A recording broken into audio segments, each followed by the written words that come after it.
सासू माँ के कमरे से अजीब सी आवाज़ें सुनाई दे रही थी। मेरी सास बार बार कहती थी, अब बस करो, मैं थक गई हूँ, मुझसे इतना नहीं होता, अब मुझ में ताकत नहीं है, तुम बहुत ताकतवर हो लेकिन मैं कमज़ोर हूँ। फिर जब ससुर की गुस्से भरी आवाज़ आई, ससुर कह रहे थे, चुप बैठो और ऐसे ही चलने दो। यह सब सुनकर मैं डर गई और मैं डर के मारे कुछ नहीं बोल सकी। मेरे बदन के एक एक हिस्से को निचोड़ कर रख दिए थे। मेरी दम फूलने लगा। ससुर जी ताकत मेरे बदन पर टूट पड़ा। मैं नर्वस होकर ज़मीन पर गिर पड़ी। ससुर जी ने मेरी इतनी मालिश की कि मैं बेहोश हो गई। दोस्तों, वीडियो में आगे बढ़ने से पहले वीडियो को लाइक और हमारे चैनल को सब्सक्राइब करके प्लीज़ हमारा सपोर्ट ज़रूर कर दीजिएगा। दोस्तों, चलते हैं आज की कहानी की तरफ। अपने कमरे में आ गई। जब मैं सोने गई तो सोचती रही कि मेरे ससुर इतने ताकतवर कैसे हैं। काश मुझे भी ऐसा ही पति चाहिए था। हेलो दोस्तों, मेरा नाम राधिका है। मेरी शादी बहुत जल्दबाजी में हुई थी। एक अच्छा घर बार होने के नाते मेरे माता पिता ने शादी से इनकार नहीं किया और मेरी जल्दी शादी कर दी। मुझे ससुराल को आए 1 सप्ताह हो गया था और मैं अपने पति की दिनचर्या से भली भांति परिचित थी। उसे हर रात दूध पीना पसंद था, लेकिन मैं भूल जाती थी। मैं हर बार छोटी छोटी बातें भूल जाती थी और कुछ चीज़ों को ज़्यादा महत्व देती थी और उन बातों के बारे में सोचती रहती थी।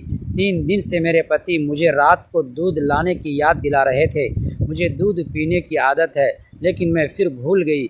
एक दिन मेरे पति गुस्से में मेरे पास आए और गुस्से में मुझसे बोले, क्या मुझे हर रात तुम्हें बार बार बताना पड़ेगा? मैं जल्दी से उठकर रसोई में चली गई। मेरी सास अपने कमरे में थी।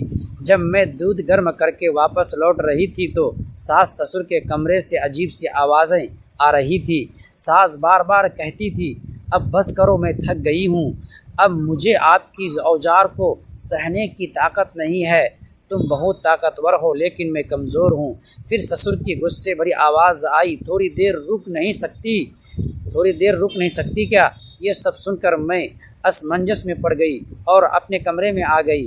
जब मैं सोने गई तो यही सोचती रही कि मेरे ससुर इतने ताकतवर कैसे हैं। मुझे भी ऐसा ही पति चाहिए था, लेकिन मेरे पति बहुत जल्दी थक जाते थे। यही सोचते सोचते मैं सो गई। सुबह जब मैं उठी तो मेरी सास रोज की तरह घर का काम कर रही थी। उसका व्यवहार बिल्कुल सामान्य था। ऐसा लग ही नहीं रहा था कि वो यह सब रात में कर रही हैं। मेरे ससुर एक दिन जल्दी ही काम से घर आए और तुरंत सास को कमरे में बुलाकर अंदर ले गए। मैंने खाना बनाया और अपनी सास को बुलाने के लिए उनके कमरे के पास गई।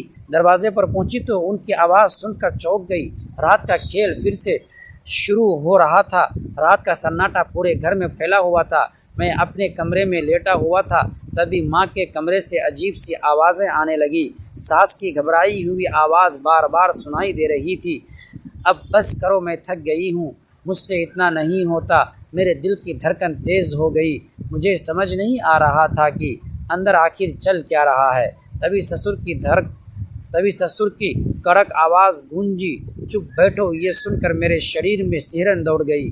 घर में ऐसा माहौल पहले कभी नहीं हुआ था। मैंने हिम्मत जुटाई और धीरे धीरे अपने कमरे से बाहर निकला।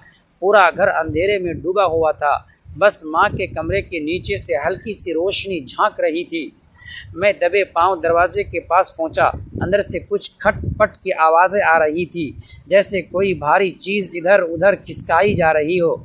मेरी जिज्ञासा और डर दोनों बढ़ते जा रहे थे। मैंने दरवाजे के पास कान लगाया, तभी माँ की धीमी लेकिन कांपती हुई आवाज़ आई, अगर ये बात बाहर आ गई तो सब कुछ ख़त्म हो जाएगा।